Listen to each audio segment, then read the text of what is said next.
But he said to me, we don't want war. We want peace, Dennis. We want peace. And I believed him. Why the great power can inflict horrific damage on another country while the little guy is a terrorist because he decides to fight back. I can't go after that little guy. There was a time in my life when I was doing work in New Mexico. And a person said to me one time, you know, your job in life, Denny, is to be a witness. You know, I was a citizen journalist of sorts. I took 40,000 photographs at least when I was in Gaza. Joining me down the line from the US is Denny Cormier. He is an American citizen and he's a former resident of Gaza. He kind of lived there for a period in solidarity with the Palestinians there, and he is an ongoing international activist, and he's a retiree from professional life. You'll have to help me here, but we first met in 2013. Is that right? Oh, officially, yes. But actually, we informally met in 2012 when you were covering the war or the attacks in Gaza. And I ended up following you for I don't know how many days it was. I think it was 8 to 14 days, whatever it was. You were online constantly. And except when I was sleeping, I was monitoring you constantly. So we sort of met.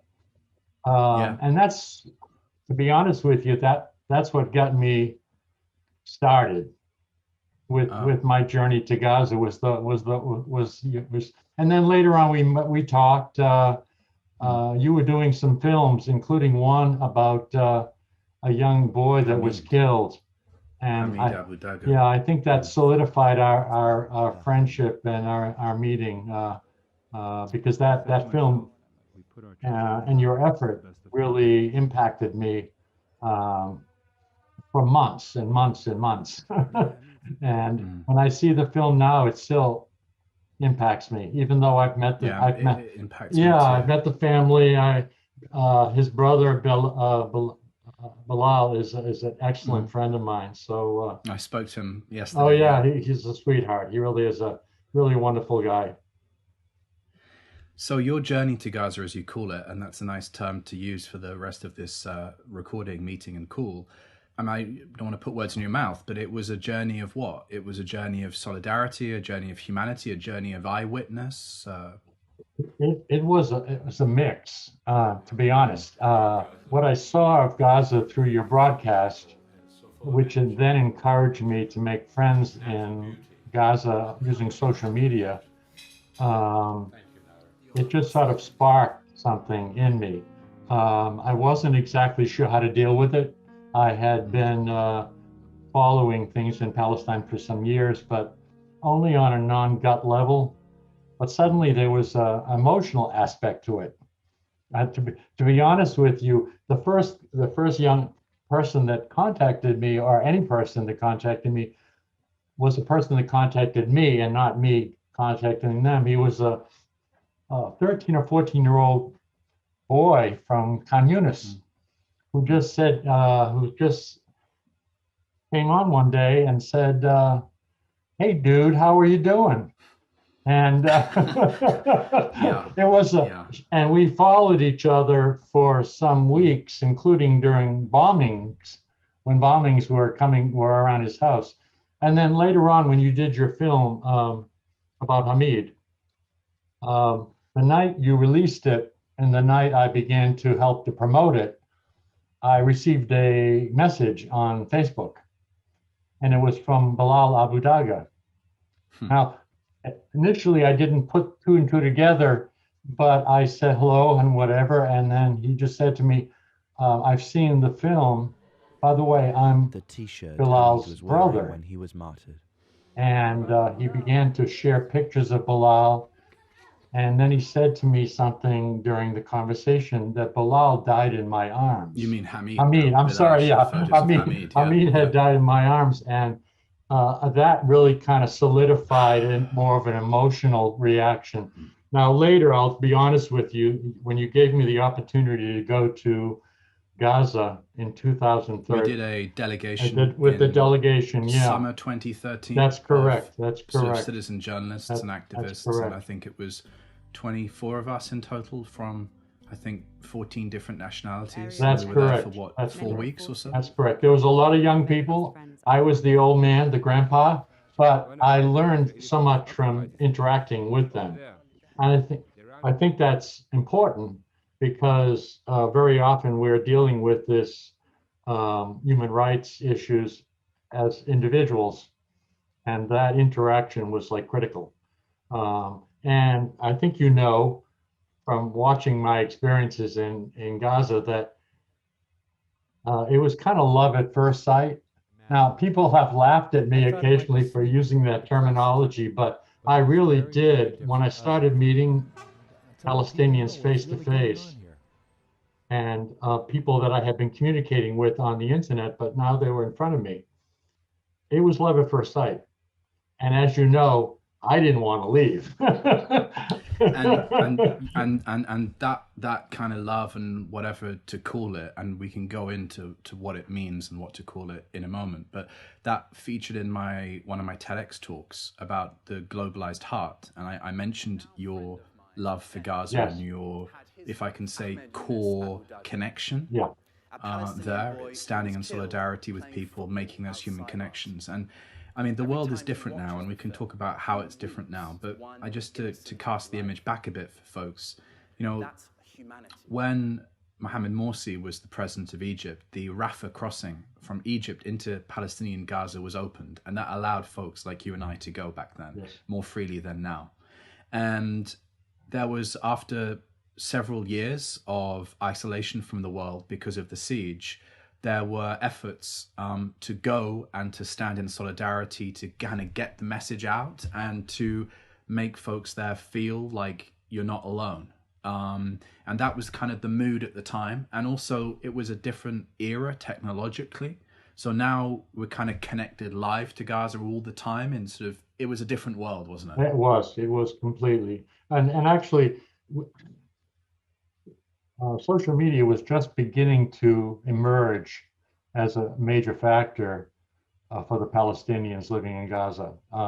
There were efforts, there were videos being produced, and some conversations going on. But to be frank, one of the reasons I wanted to return is I saw the opportunity in some small way to help promote what was happening, to go to universities and high schools and social groups and just speak of the power of social media that I was feeling, that I believe that getting the message out of the humanity and not just the war pornography, I'll Yeah. call it, Yeah. was critical because people don't make decisions with their head. Right. They ultimately make them with the heart They feel or with what's their happening. The emotions. Yeah, solidarities in the I mean heart. those Yeah. kind of things. So, and I'm not exactly sure that that was something that was totally well understood. With some people in Gaza, it was. And I'll go back to your 2012 broadcast. There was there was a statement of facts, what was going on the ground. You gave us reporting about what happened in Khan Yunis and what happened in Rafah and in Beit Lahia, whatever. But you also projected an emotional connection, um, which, as a journalist, is sometimes considered um, irregular. But Yeah. for me, and then listening to some of your speeches later on, I realized that that was much more critical than the facts. Although the facts Right. are necessary, they're very necessary. I mean, we need to see the pictures coming out of Gaza this week, and in 2012 and 2008. We need to see the reports from Al Jazeera and RT Yeah. and American, even Americans. But without that emotional connection and we have to put aside the feeling that that there's total objectivity in journalism. Yeah. there can never be total objectivity. I mean, Amen. I approach Gaza from my head in my heart. You do as well. It's our vision of the world that takes place when we're reporting. Mm. Yeah, I think that speaking from the heart, as Mm. well as using our brains at the same time, makes sense. I was a citizen journalist of sorts. I took 40,000 photographs at least when I was in Gaza because I thought that was a way of witnessing and keeping a record. Uh, you know,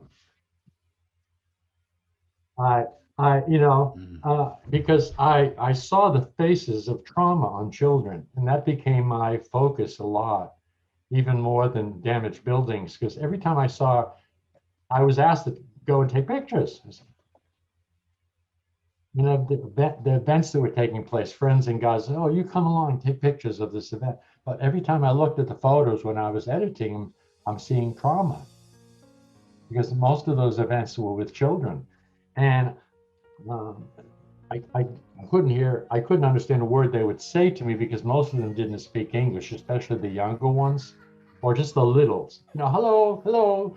But, I saw trauma. I take pictures at Al Shifa during the war because of the refugees that were at Shifa living under tents made of bed sheets, basically, or just laying on the ground on a mattress. And what I saw was trauma. Now, I also saw resilience, but I saw trauma. And so we can go as witnesses. And that was my feeling. I wish I was there. I know I probably get in the way. And I can't always be in the right place at the right time, but I would be somebody there. Um, and you reported from Gaza in a very exquisite, way when you were there in 2012, and then later as a reporter for major news organizations. And also in your videos. But I remember during 2014 saying, "What can I do? I'm stuck in this apartment. I can broadcast." Remember Harry Fear, what he did? Now, I did it miserably, but at least people could see. And I remember people being impacted to this day by hearing explosions in the night on my microphone, just as I was impacted by hearing explosions and doors rattling. And, wonder if I'm going to be next kind of responses. So witnessing and then sharing, not just being there to observe personally, but to witness to others. There was a time in my life when I was doing work in New Mexico, and a person said to me one time, your job in life, Denny, is to be a witness. Because you don't have, just for people, in case it's not clear, you don't have yourself any kind of background that would tie your heart to this part of the world. You're not Muslim, you're not you're not Christian, you're not Jewish, you don't have any blood that ties you to this part of the world, right? So for you it's literally just an abstract. It was an abstract. It started that way, yes, until it became personal. I wrote a poem at one point in time during the war in 2014 that war becomes very personal when it's touching people that you love and that you're connected to. And so I think that makes the difference. Now, I don't know the benefit to the work that I do, um, but I believe there is a benefit to that because I'm approaching it from not just headlines. And I think, just to give words to something else you touched on, in a sense, it's irrational. And if I may just say for a second, rhetorically speaking, a random American retiree going to Gaza and standing in solidarity and with people. But the thing is, at a metaphysical level, at a worldly level, as you say, at a heart to heart level, there are effects which you can start to discern. I mean, I attended and spoke at this conference about mental health on Saturday, and one of the Palestinian psychologists, incredible woman, I think she was speaking from Paris, but she's from the West Bank, and she was saying that, actually there is a therapeutic effect in feeling that people are standing with you. Yes. There is a therapeutic effect in provides resilience, that provides relief from the trauma. So there's that. And also I just feel, there's also the practical effect, which is that because of the corrupt world, having foreign passport holders in Gaza act as a protective factor from Israeli strikes. That's another factor. And there was another factor that I discovered when I was there. Whole families would stop you on the street and just welcome you. And so after a while, I got the impression that, among other things, I was there to be a representative, some part of America, not all of America. And of course, the generosity of the people is amazing. I don't think there was a single night that or a day that I wasn't invited to 4 or 5 homes to meet the family and have dinner or come with me or go to the beach. And there were Palestinians. They just embraced me and brought me into all kinds of things that I never would have done. When I told people I was going to go to Gaza, when I took a leave of absence the first time, and then eventually took a permanent retirement to go, they said, "Are you crazy? Have you lost your mind? They're going to kill you." Well, that's not my experience. That wasn't as troublesome as it was to get from Cairo to Rafah and then into Gaza. As soon as you arrived at the Palestinian side of the border, it was like, "Welcome home. Can I get you a cab? You don't have to wait 4 hours. We'll get you through." And when I left, the same thing happened. They got me on a bus and said, "Listen, we take care of those that love us, and we love you." And it was just a different experience. Back then, those meetings, those exchanges, they felt like a novelty, and they felt like the siege was being broken every time you sat down for tea with a Palestinian in Gaza. It felt like there was a non-violent resistance against the world's corruption of that I agree. place. And I think that's the image that we had back then, and that's what it felt like to people viscerally. You've spent more time in Gaza than I have. You've truly lived there, basically, for a period. What are your thoughts and feelings on this last 11-day kind of war escalation, whatever we want to call it? There's reason for celebration today, and I found myself falling into that celebratory mood. I did last night. I couldn't see enough videos of the people on the street, because that's what I experienced in 2014, is when the war. The celebrations that took place last night and today are taking place all over the West Bank and in Jerusalem and in Gaza and in the diaspora. So some things have changed this time, and I'm not sure what that will lead to, but it's an obvious change, and I'm very happy to see it, to be honest. But it's also, I feel tragic. I feel this. I'm not sure if that's the right word. I'm still determining, and I probably will have to determine this with the help of Palestinians themselves, what the ultimate results of these 11 days is going to be for them, what will be accomplished. I know that they have shown the power of the resistance. I was a very big supporter of the March of Return. And Ahmed Artema became a very close friend through that whole period, beginning with conversations that took place weeks before the march began. Just to say very quickly for people, the March of the Return were all of the protests along the fence with Israel that were violently suppressed, leading to thousands being injured by Israeli snipers. That's correct. And that was a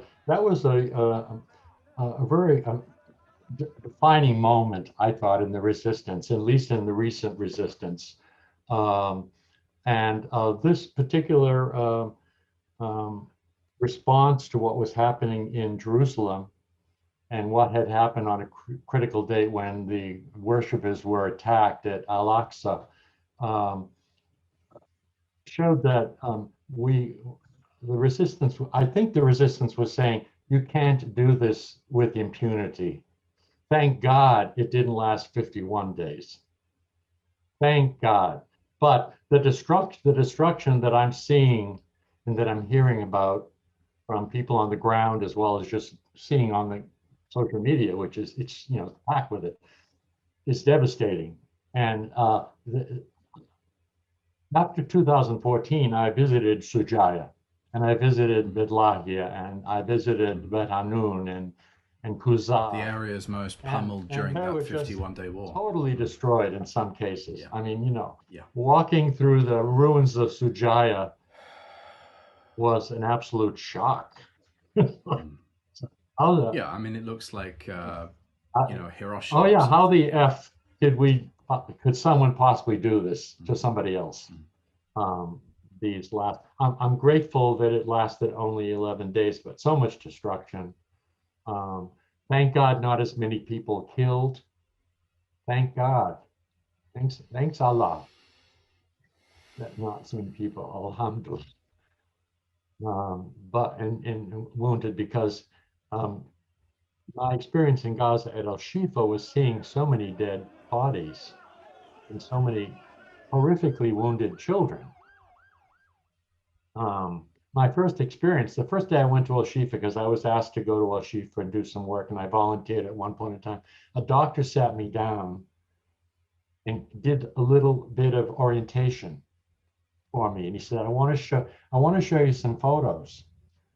And he took a book out of 8.5 by 11 photos, a thick book, and showed me the injuries. It was horrific. I almost couldn't stand to look anymore. Enough. And then he showed me big pieces of shrapnel that had been taken from people's bodies. It got very personal. I wasn't looking at CNN to watch what's going on, and to see a building, to hear about have someone call me and say, I just lost some members of the family. I mean, it's real. Yeah, I'm greatly impacted, to be honest. The only thing I can do is to do whatever I can, and the best way I can do that is social media. So the hashtag war, people are saying today in their analysis, was won by the Palestinian side.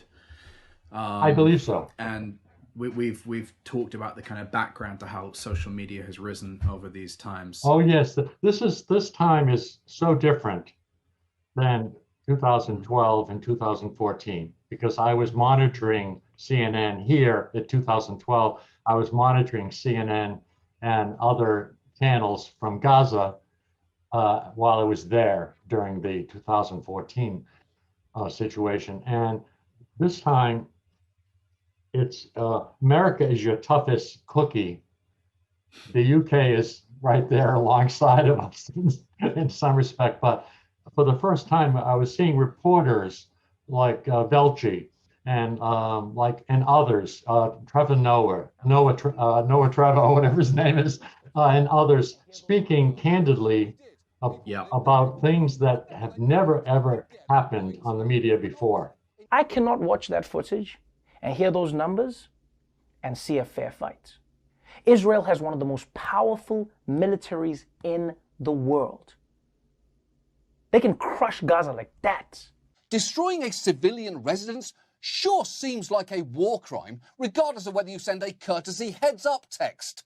And when dozens of people have seen their homes or livelihoods destroyed, it doesn't really help that the Israeli military posted this triumphant meme showing the explosion and the rubble labelled before and after. Look what we did. People lived there before and now they can't.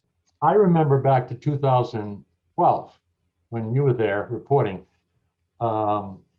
CNN also had reporters on the ground. Yeah. And one of them went to the top of one of the buildings and was reporting from the building while bombing was going on in the background. But that was kind of the extent of the reporting. There was actually quite a large rocket that was fired very close to, very close to this building where we are right now. And now this time you're seeing bombed buildings. You're seeing babies being taken out of the rubble. Now, it's not going to impact every American, but it certainly impacted some in Congress more than ever. When Bernie Sanders has made some, and some of the other younger Congress people have begun coming out and saying this can't go on. And the number is still small, but it's increasing. And I have a feeling that has everything to do with their becoming more knowledgeable about what is actually going on and actually beginning to see Palestinians as people and not terrorists. Right. That terrible, terrible word that we impose on others because it's convenient. But when we were in Gaza, or certainly when I was there for the first time in 2012, it's almost difficult to believe now, but really the atmosphere and the kind of popular image in the West towards Gaza was it's just full of terrorists. Oh, yeah. And so being there in solidarity with civilians, it was like a radical act. Now it's all changed. And, I spoke to Dr. Norman Finkelstein 2 days ago. He was saying that largely owing to the Black Lives Matter movement that has spotlighted excessive use of force, has spotlighted systemic racism, has spotlighted this kind of human rights crisis.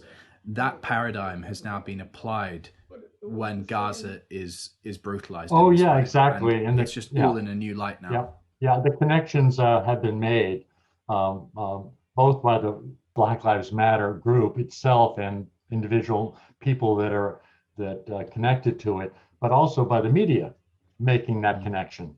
And I've seen that again. You're watching some of the same news that I'm watching. Maybe a variation based on the European model of CNN, whatever. But it's just quite different. And not only being broadcast, but many of these reporters are commenting on Twitter with the same kinds of thoughts that they're broadcasting with an editor behind their back. It's become a lot more personal. I was concerned that can disappear very quickly because attention always is focused during something that is considered newsworthy or that can attract customers. The world cares about Gaza when it's firing rockets. Otherwise, anything can happen there, and they don't care. I mean, and the Great March of Return was, I think, very important from the point of view of actualization of Palestinian mobilization. But basically, the world just left Palestinians to be shot in the kneecaps. Exactly. I mean, to capture it in shorthand. And so this is one of the explanations given when Palestinians speak about their resistance or their violent resistance is that we've tried everything. We've tried protesting at the fence. We've tried peaceful sitting. We've tried everything.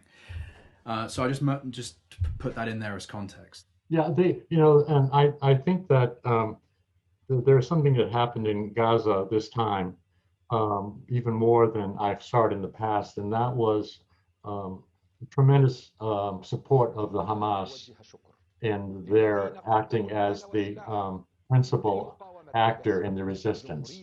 And that although people were suffering and did suffer because of loss of homes, family members, friends, the destruction of the infrastructure, and they'll continue to suffer. One thing that I discovered when I went to Gaza, and maybe you discovered it too, is the family connections, which are kind of disappearing many, many times in the United States, where the disconnection of people. Now, I didn't find that so much. I found the connection between people very, very strong. Connection in families, very, very connection, friendships. You know, something that I didn't see between men in the United States so much. When you're a buddy, someone there, they're going to die for you. Now, you'll find that in the United States too, and in UK and other places, but to a totally different extent. I mean, you know, when I came from America, where I saw isolation, and I've seen this for years, not personal isolation, but just isolation in general between society and families, with limited exception. To be exposed to that in Gaza was an eye opener.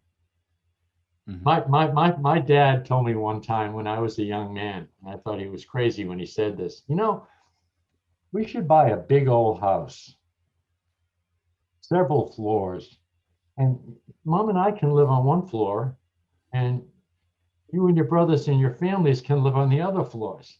And I said, are you crazy? I was a little stronger in my expression. I said to my mother later, is he nuts? Then I saw this as a reality in Gaza.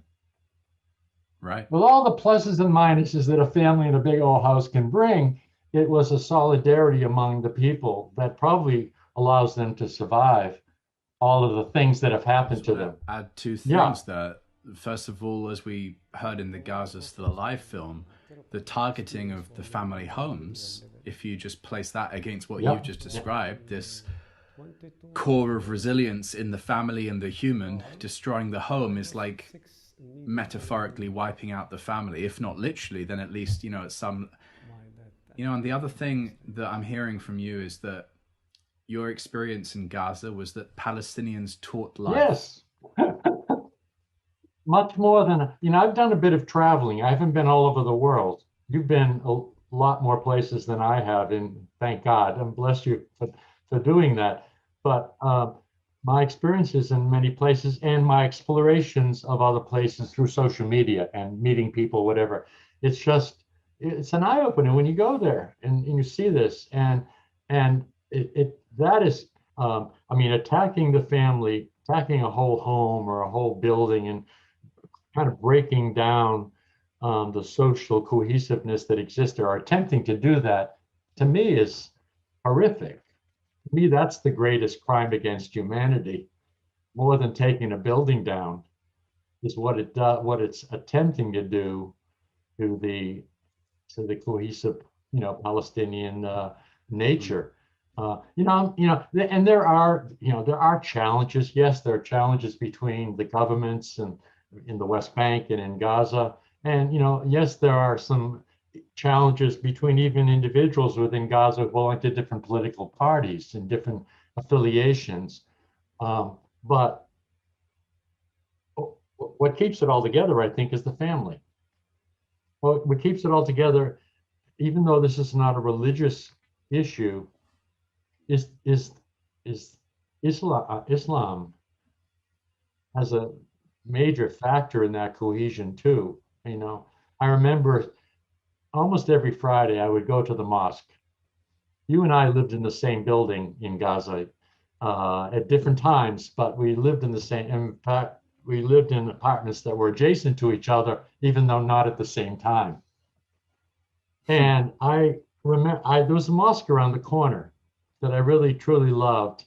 And one day I had stuck my head in there during our delegation with a few Muslim members of our delegation. But later, when I lived in Gaza, I decided I'm just going to go over on a Friday, because my neighbors said, "Come on over." And you walk in, and you're not a neighbor. Everybody knows the neighbors. And he's sitting down and listening, even though he can't understand any Arabic at all. He's listening to the imam, and then later he joins us in praying.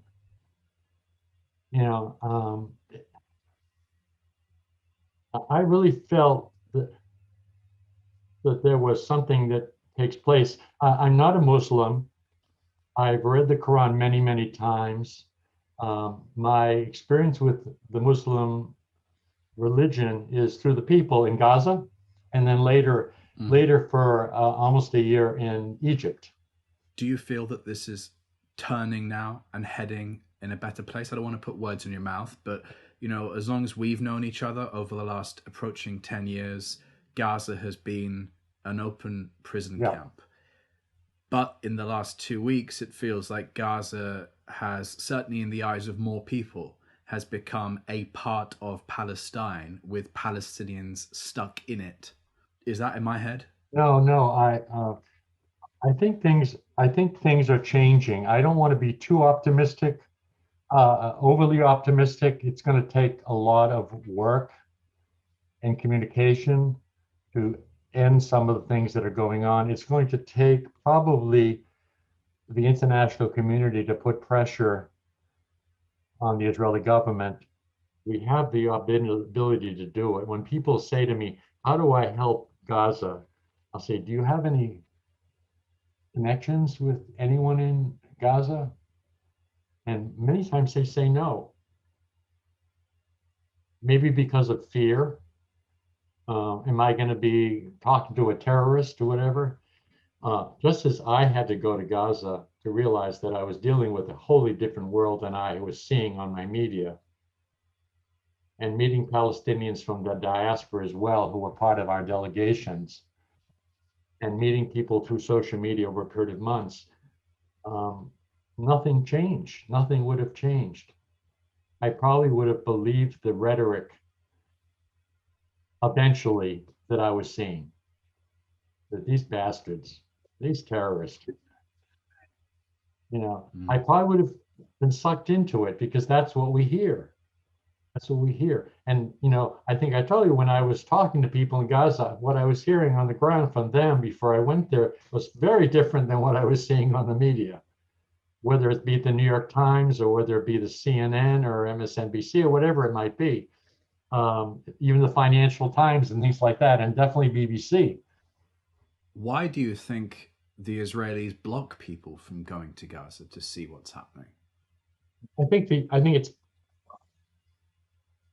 in terms of their own people, that's one issue. In terms of other Israelis, but in terms of the international community, now they let journalists in, but letting a government official who has some power, ignorance is bliss. Ignorance of the real issues, without a personal connection. We're dealing strictly with facts. And the facts that 4,000 missiles were dropped on Israel in the last few days, last 11 days. That's facts. But why? Why were they dropped? And now some of this can be done through social media, but just if my congressman can't get into Gaza and is not allowed to go into Gaza and is not allowed to go, only is allowed to go into Israel, if he's blocked from going in, he's never going to really know. And he can't just stay for one day and get the cook's tour. You got to stay for a few and meet some real people on the street. Everyone that I know that has been there, that's been somewhat of a level of government, has come away moved. I would like them to walk through Sujaya like I walked through Sujaya, and they'll never think the same again. I'd like them to see the mosques. In 2014, 160 plus mosques were damaged or destroyed. Now, these leaders in my country are not Muslim, not only a few of them are, but when they would go and see, oh my God, to see people sometimes, there are some absolutely fantastic things going on in Gaza, like in education and culture and all kinds of wonderful things that are part of that. But there's also the other side. Go to the hotel when the lights suddenly go out one night. Yeah, the generators will kick in at your hotel that you're staying in and you'll have power. But then maybe you'll realize, I don't know if I could live with 3 hours of electricity a day. I don't know if I really could live with that. I don't know if I could live in this town that's like bombed to smithereens. I'm not sure that I could live in a place where if I get too close to the border, I'm going to get probably shot, or at least shot at. I'm not sure that I can, it's on and on and on. But Yeah. at the same time, I could live in a place where people enjoy their company at a coffee house. I love the simple pleasures that I discovered at El Jundi. I love the students. They were so enthusiastic at Islamic University, that terrorist university, quote unquote.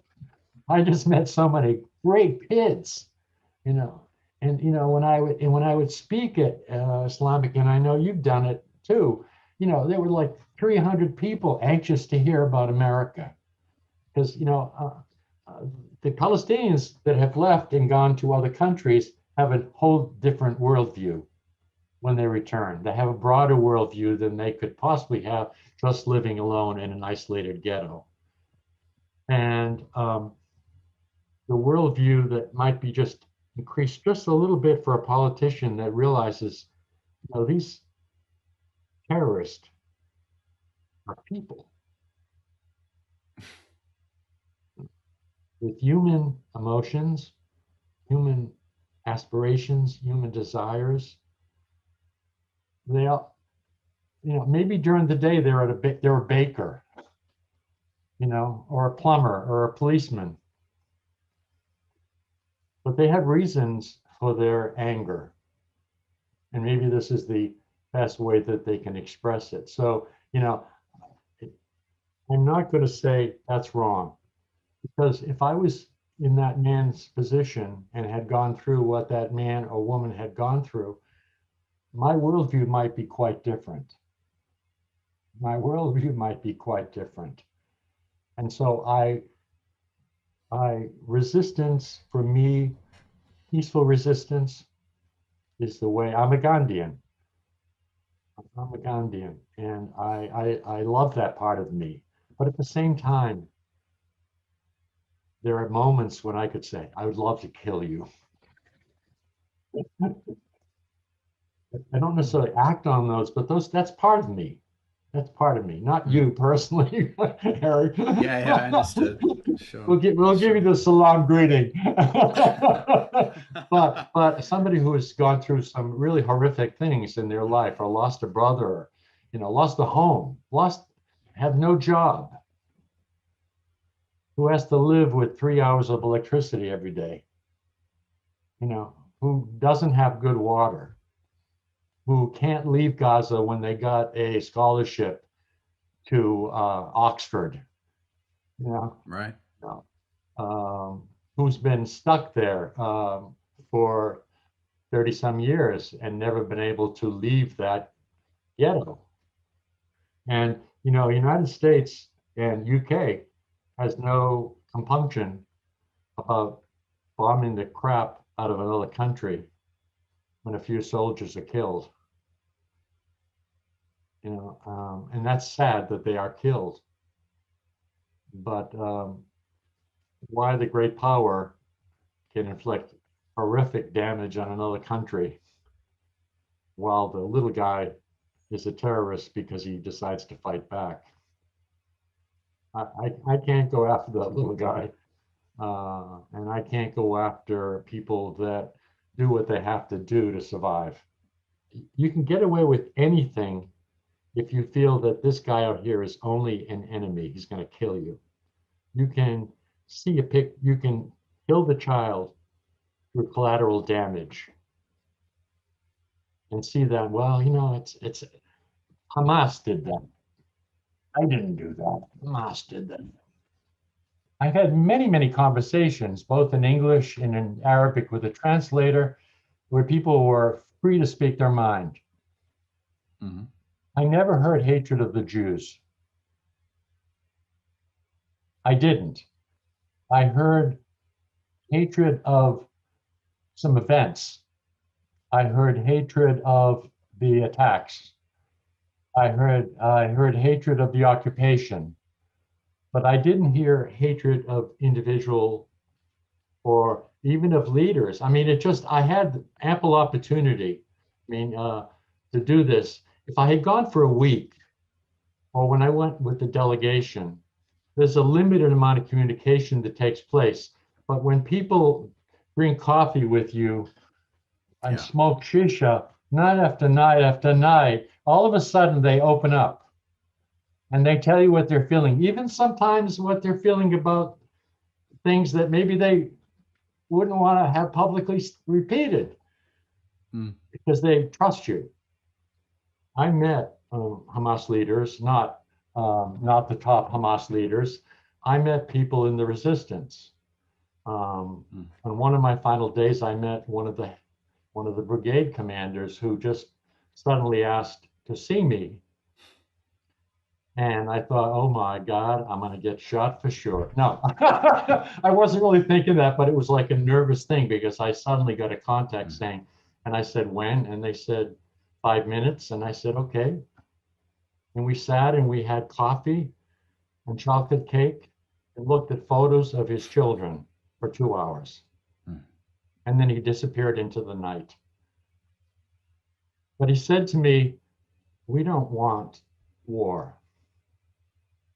We want peace, Dennis. We want peace. And I believed him. I believed him. Now, his name is not important. I don't even know if I ever even asked him his name. But it was a different kind of an experience. This was one of my last experiences in Gaza. It was 2 days before I left. Wasn't expecting it. But we were in a cafe with no one else around. I'm sorry. I tend to be a little long in the mouth sometimes, Harry. Denny, thank you so much for taking this time.